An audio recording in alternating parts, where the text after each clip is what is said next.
À la question posée, pourquoi les femmes osent ou n'osent pas, c'est sous le parapluie que notre interrogation s'est portée. En Avignon, le théâtre traite beaucoup de sujets, mais il y en a un qui mérite réflexion. C'est le rapport homme-femme. Pour notre réponse, en images, nous avons été invités au Palace par les comédiens de Jupe Obligatoire, forts de leur succès parisien au théâtre du Gymnase, qui après leur pièce nous ont réservé une petite surprise devant l'œil de la caméra. Ah, dis-donc à ce propos, j'ai eu ton scénario. T'y es pas du tout. Comment ça, je suis pas du tout. Comment ça? Bah attends, je vais te faire ta prose. Allez hop, on va sur Simone, on va pas traîner. Bon alors, ils arrivent dans le club échangiste. Anne-Flore veut repartir. Hugues, Henri, les prénoms franchement, enfin je sais pas mais c'est moyen, hein. Bon enfin bref. Oh. Hugues Henri lui prend la main et l'emmène dans une pièce où elle découvre une dizaine d'Apollons en érection.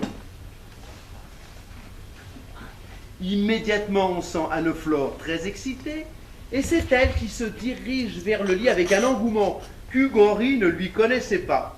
Et, ah bah tiens, et je te passe la suite parce que alors franchement, bon bah écoute, histoire de te rafraîchir les idées, je crois que je vais te rappeler le sujet de mon film que je veux faire, hein. Merci. En France, il faut vite nous mettre au travail. Je dois te mener sur les chemins de l'extase tantrique pour que tu puisses la décrire dans toute sa vérité. Mais maître donc ce soir je me sens pas vraiment en état, Écoute France, tu es très énervé, très dispersé, tu es fébrile et tes chakras sont meurtris. Et je te propose 2h22 de méditation. 2h22 oui. Bah, c'est un peu long, maître. Oui, France, c'est comme cela n'oublie pas une chose, que celui qui est maître de lui-même est plus riche que celui qui est maître du monde.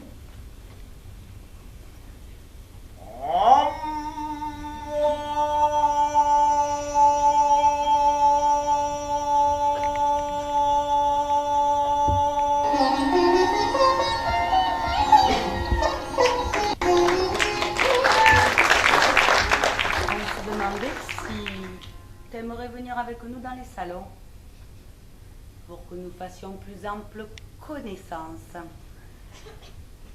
bah oui, avec plaisir, hein. Qu'en dites-vous, ma chérie? Hein? Ah là là, vous êtes timide, ils vont adorer là-bas. C'est bien, c'était très bien, c'est génial. Et une ambiance torride. On y va? Oui. Ok. Bon ben, suis-moi. Mais tu vas voir, je suis douce, mais vraiment très très douce. Alors, vous savez, pour moi, c'est la première fois. Hein. Ah ben, pas pour moi. Hein. Non, mais pas trop de contrôle. Voilà, ça y est. Bonjour. Bonjour. On te voit dans un rôle de gourou un petit peu. Ah bah dans un rôle un peu de gourou tantrique, ouais, qui est maître d'ong, qui est un petit peu, entre guillemets, la voix de la sagesse au début sur cette pièce, puis finalement on se transforme en quelqu'un d'un petit peu pervers qui manipule un petit peu Olga, qui voudrait bien l'amener à se déshabiller. Mais enfin Olga, c'est son nom dans la vraie vie, mais elle s'appelle France, il manipule France, il essaye de faire qu'elle se déshabille, mais finalement il n'arrivera pas à ses fins, et c'est lui qui va être pris à son propre jeu. Voilà. Alors toi tu es un peu le moteur de la scène. Bon, petit peu un des rôles comiques avec Sharon, il y a deux personnages un peu plus comiques qui sont Sharon et moi, et les deux autres personnages, bon il y a France qui est un peu plus réservé, Jean-François Galotte lui qui joue le rôle de Bernard qui est aussi un personnage pas très sympathique, enfin qui joue quelqu'un de pas très sympathique, et à la fin Jean-Michel Vangère qui lui joue le vrai Bernard, qui lui même dans la vie n'est pas sympathique, moi je le connais bien, il joue pas, il est comme ça dans la vie. Hein. C'est une jeune fille qui est issue d'un milieu un peu bourgeois, qui suivait un parcours très classique et qui a rencontré dans sa vie un acteur très connu pour lequel elle écrit. Elle est un peu son nègre. Bernard, Jean-François Galotte. Et donc elle lui signe elle lui écrit ses scénarios et lui les signe. Et elle, ça l'arrange un peu parce qu'elle a besoin de gagner des sous. Et un jour, il lui demande d'écrire un scénario sur les boîtes échangistes. Et évidemment, ça ne correspond pas du tout à ce qu'elle connaît. En même temps, elle est obligée de le faire parce qu'il faut qu'elle s'en sorte. Donc elle va lui faire croire qu'elle sait très bien de quoi il s'agit. Et évidemment, quand il va lire les premières pages du scénario, il va se rendre compte qu'elle n'y connaît absolument rien. Et donc il va lui présenter Sharon. Et grâce à Sharon, elle va non seulement en apprendre un peu plus sur les clubs échangistes, mais surtout sur elle.